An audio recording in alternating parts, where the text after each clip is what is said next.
부산의 저녁을 엽니다. 부산은 지금. 하루의 마무리는 부산의 지금으로 함께해요. 퇴근길 라디오는 언제나 부산은 지금의 고정. 고정. 네, 부산은 지금 함께하고 계신 시각 5시 45분입니다. 한 주간 전 세계 곳곳에서 일어난 주요 이슈들 전문가의 해설과 함께 정리해 보겠습니다. 김태환 동의대 아시아개발연구소장 나와 계십니다. 안녕하세요. 예, 안녕하세요. 네, 오늘이 4월 5일 식목일입니다. 예, 네, 나무를 심어야 되는데. 그렇습니다. 오늘은 4월 5일인데 내일이 이제 4월 6일이잖아요. 네네. 목요일. 근데 내일부터 6일부터 7일까지 미국에서 트럼프 미국 대통령과 시진핑 중국 주석이 처음으로 정상회담을 개최합니다. 그러니까 네, 우리 시간으로는 아마 금요일이 될 텐데 그 결과에 따라서 참 우리나라에 미치는 영향도 클 것으로 예상되기 때문에 참 많은 관심을 갖고 있죠. 양국 정상 간에 좀 어떤 내용들이 논의될까요? 예, 이번 미중 정상회담에서 논의될 의제는 사실은 지난달 일본, 한국을 거쳐서 중국을 방문한 틸러슨 국무장관을 통해서 이미 중국 측하고 큰 틀에서 조율을 마쳤다고 그렇게 봅니다. 그래서 대체로 예상할 수 있듯이 트럼프 대통령이 선거 기간 내내 중국이 부당한 무역을 통해서 미국의 이익을 빼앗아가고 있다고 아주 역설을 했거든요. 그래서 아무래도 미중 간의 무역 불균형 해소 문제가 가장 큰 쟁점이 될 거라고 생각을 하고요. 그리고 우리에게 중요한 북핵 문제 해결을 위한 담판이 이루어질 것이라고 저는 생각을 합니다. 그래서 북핵 문제는 이제는 미국도 중국도 더 이상 미룰 수 없는 문제라는 그런 공감대가 분명히 있습니다. 그래서 그 과정에서 미국의 한국 내 사드 배치 문제도 언급될 수밖에 없는 거고요.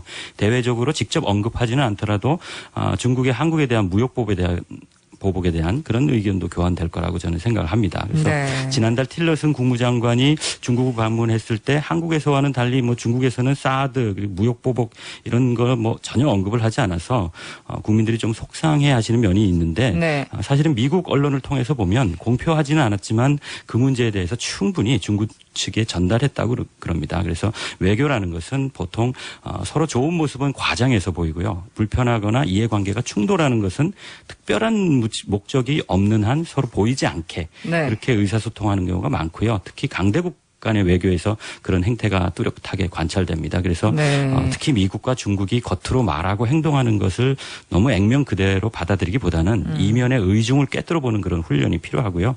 그래서 늘 말씀드리지만 겉으로 드러나는 현상에 현혹되지 말고 본질을 보아야 한다는 그런 말씀을 올리고 싶습니다. 네, 의중을 꿰뚫어보는 훈련, 본질을 보아야 한다.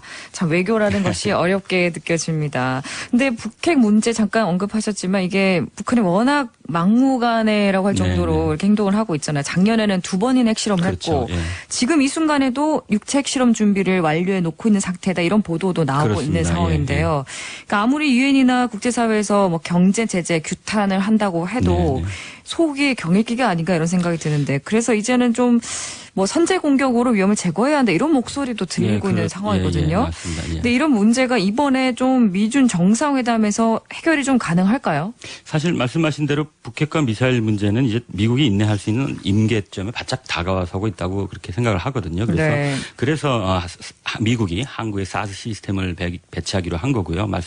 하셨다시피 선제 타격 얘기도 나오고 심지어는 한국이 자체 핵무장을 해야 된다 그런 이야기도 나오고 있는데 중요한 것은 트럼프 행정부가 오바마 행정부의 전략적 인내가 실패했다고 규정을 하고 이제는 미국의 행동에 나서겠다 이렇게 강조하는 겁니다. 그래서 물론 그 행동이 반드시 무력을 동원한 것에 초점이 맞춰진 건 아닙니다. 이번에 틸러슨 국무장관이 한국, 일본, 중국을 차례로 방문하면서 아마 그 당국자들로부터 언론에 공개된 이상의 서로 의견을 충분히 나눴다고 저는 믿고 있는데요. 그래서 미국이 지금 분명히 하고 있는 것은 선제 타격을 포함한 모든 방법을 다 고려하고 있다. 이건데요. 제가 이해하기에는 선제 타격의 방점이 있다기보다는 상대적으로 좀 모든 방법에 방점이 있는 것이 아닌가 저는 그렇게 생각을 하고요. 그렇지만 외교적 수사로 모호하게 하면 협상력이 커지기 때문에 실제로 선제 타격하고 있는 그런 그런 준비들을 많이 하는 모습들이 또 실제로 많이 우리가 관측이 돼서 네. 불안한 것이 사실입니다. 네. 근데 선제 타격이라는 말을 딱 들었을 때 일반인 입장에서는 이게 전쟁하는 거 아니야 이렇게 생각할 수도 있거든요. 그렇죠. 참 예, 위험하게 느껴지는데 이게 그 가능성이 좀 높다고 보시나요? 보통 선제 타격이라고 하면 핵시설에 대한 외과적인 공격을 말합니다. 그런데 네. 핵시설만 공격을 하면 사실은 벌집 쑤셔놓은 것밖에 안 되거든요. 그렇죠. 때문에 반격을 할 수 있는 능력까지 동시에 무력화해 그렇게 해야 우리가 안전하잖아요. 네. 그래서 근데 현실적으로 그게 얼마나 가능하겠는가 하는 그 문제가 크고요. 그래서 또 무엇보다도 우리는 지정학적으로 서울이 너무 가까이 있습니다. 그래서 네. 유사시에는 서울이 가장 큰 볼모가 됩니다. 때문에 선제 타격은 아무래도 상대의 도발을 억제하기 위한 과시용이 크다고 저는 개인적으로 생각하고요. 네. 미국이 할 수 있는 건 오히려 소위 참수작전이라고 하는 북한의 지도부 그러니까 김정은을 전격적으로 제거하는 거, 그것이 되지 않을까 싶은데요.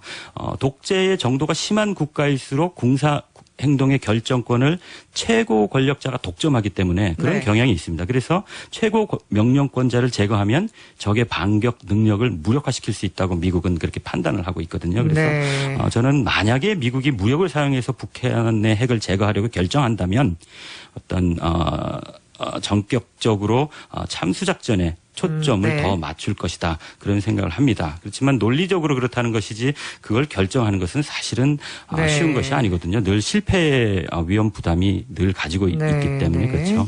가능성이 크지는 않다 이런 말씀이신데. 열어놓고 우리가 네. 준비를 해야 됩니다. 준비하는 그렇습니다. 입장에서는 항상. 네. 근데 저는 좀 개인적으로 불안한 게 엊그제 영국의 파이낸셜 타임스 기사를 보니까 정상회담을 앞둔 트럼프 대통령과 인터뷰를 했는데 거기서 북핵 문제 해결에 중국이 역할을 하지 않으면 미국 단독으로라도 해결할 네, 것이다 네. 라고 했습니다. 이에 대해서 파이낸셜 타임스가 이런 발상이 위험하다라고 그렇죠. 했는데요. 네, 네. 이 교수님은 이 발언에 대해서 좀 어떻게 보시나요? 네, 이게 바로 트럼프 스타일인 것 같아요. 아주 네. 직선적이고 뭐 복잡하지 않고 간단 명료한데 그래서 좀 상대방이 당황스럽거든요. 그 파이낸셜 타임즈가 3일 날에 트럼프 인터뷰한 내용을 보도를 했는데 뭐 우리와 관련된 핵 문제만 가지고 좀 소개를 드리자면 중국은 북한에 영향을 미칠 수 있는 충분한 능력이 있다. 그러니까 네. 미국과 함께 북핵 문제의 실질적인 해결에 나서든지 아니면 말든지 선택해라. 네. 이렇게 하겠다고 트럼프가 말했습니다. 만일에 중국이 미국과 함께 북핵 해결에 적극적으로 나서면 중국에게 무역에서 혜택을 주겠다. 미국이. 네. 거절하면 뭐 무역보복도 각오하라. 뭐 이런 의미겠죠. 네. 또 이런 경우에 만일에 그러니까 미국이 원하는 만큼 중국이 해주지 않을 때는 그럼 뭐 더 이상 중국의 도움을 기대하지 않고 단독적으로 북한과 직접 북핵 문제를 해결할 거다. 이런 네. 겁니다. 그래서 트럼프가 무역을 좋아하니까 파이낸셜 타임즈 기자가 인터뷰하는 사람이 그랬습니다. 북한과 무역을 통해서 핵 문제를 해결할 거냐? 그렇게 네. 질문을 하니까 네. 트럼프가 그건 안 가르쳐 주겠다. 그랬습니다. 네, 트럼프다운 발언이네요. 그렇죠. 이전에는 미국이 언제 어디서 누구를 어떻게 공격할 거라는 걸 다 미리 알려주고 했는데 자신은 그렇게 하지 않겠다는 거거든요. 그래서 네. 듣기에 따라서는 북한이 계속 막무가내로 나가면 선제 타격을 할 수도 있고 한다면 그 시기와 장소와 방법은 미리 알려주지 않고 우리가 결정해서 아주 전격적으로 이루어질 것이다. 네. 그런 암시를 주는 거라고 생각할 수도 충분히 있습니다. 그래서 네네. 협상에서는 늘 불확실한 것을 쥐고 있는 것이 협상력을 높일 수 있는 거거든요. 그래서 네. 협상의 귀재답습니다. 그래서 우리가 지혜롭다면 선제 타격이든지 아니면 북한과의 협상이든지 모든 경우를 다 치밀하게 준비해야 될 거라고 저는 그렇게 생각을 하고요. 네. 개인적으로 저는 트럼프가 북한과 오히려 대타협을 꿈꾸고 있는 것이 아닌가 그런 생각을 그래요. 해보거든요. 그래서 네. 만약에 북한이 핵과 미사일에서 전향적인 모습을 보인다면 북한이 원하는 평화협정을 해주고 그리고 이란의 경우처럼 경제 제재를 풀고 북한의 경제 재건을 적극적으로 나설 수도 있겠다. 그런 생각이 드는 겁니다. 네. 왜냐 그리고 또 일단 미국 입장에서는 핵과 미사일에서 급한 불을 끌 수만 있다면 위험 부담이 큰 선제 타격보다는 확실히 경제적인 실익이 있는 그런 북한에 대한 투자를 마다할 이유가 없다는 그런 생각이 들더라고요. 그 트럼프라면 더 그렇지 않을까 생각을 합니다. 그래서 네. 이런 이야기들을 시나리오들을 시진핑에게 흘리면 네. 유리하게 협상을 이끌 수도 있겠다는 생각이 들었습니다. 네. 중국 입장에서는 중국을 배제하고 북한이 미국과 정치 경제적으로 가까워지는 거는 중국도 받아들여 이게 어려운 거거든요. 그래서 네. 차라리 미국이 주는 무역적 혜택을 받고 미국과 함께 북한을 좀 더 압력을 가해서 미국이 원하는 결과를 얻게 하는 것이 좋지 않을까. 네. 그런 쪽으로 계산할 거라고 아마 트럼프가 계산하고 있지 않는가 그런 생각을 합니다. 그래서 네. 근데 트럼프 입장에서는 뭐 중국이 미국하고 같이 도와주든지 않든지 뭐 다 원하는 바입니다. 도와주면 북핵 문제를 해결해서 좋은 것이고 도와주지 않으면 중국에게 무역 보복을 가해서 미국의 이익을 챙길 수 있으니까. 그래서 네. 어떻게 진행될지는 이제 뭐 내일 모레 트럼프와 시진핑이 어떻게 게임을 하는지 한번 좀 진지하게 지켜봐야 될 것 같습니다. 요즘 뭐 대선도 있고 뭐 국내 정세 어렵다 보니까 외국의 해외 정세는 좀 우리가 좀 무관심한 경향인데 늘 촉각을 세우고 관심을 가지고 지켜봐야겠습니다. 그럼요. 네, 오늘 말씀 감사합니다. 예, 감사합니다. 네, 지금까지 동의대 아시아개발연구소장 김태환 교수와 함께했습니다. 네, 부산은 지금 저희는 내일도 오후 5시 10분에 여러분 찾아뵙겠습니다. 지금까지 아나운서 이지연이었습니다. 함께해 주신 여러분 감사합니다.